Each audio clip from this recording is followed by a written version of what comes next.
Okay, tennis players, today I'm going to talk about something that I see Novak Djokovic do that not even a lot of other elite players are doing. It has to do with something, one of my pet peeves, the very overrated inside-out forehand.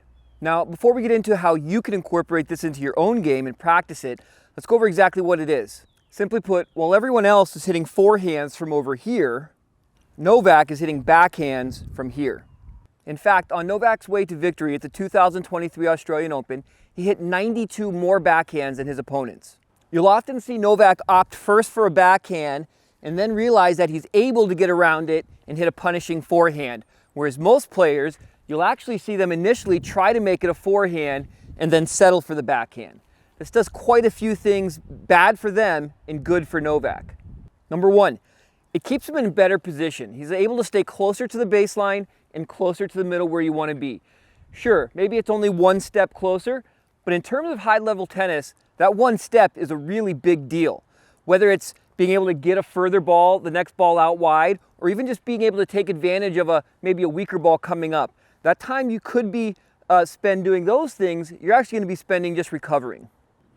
Two, you take time away from your opponent. Taking a ball earlier with a solid stroke is always going to reduce time more than hitting a ball even slightly harder from further back.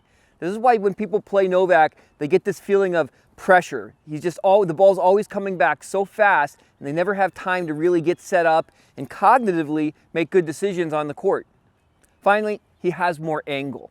Anytime you take a ball earlier, your court becomes bigger than if you're hitting from further back. The same target takes the ball wider off the court, making your opponent move more when the time's right.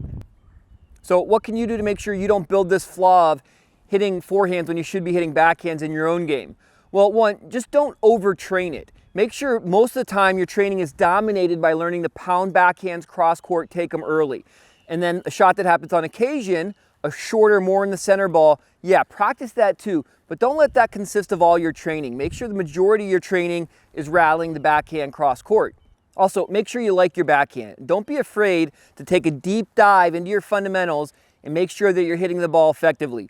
Novak Djokovic has a huge hitting zone and a very vertical swing, producing a good true topspin. So look at your backhand and see if it can be improved. Thanks so much for taking the time to watch this video. I hope you found value out of it. We'll see you next time.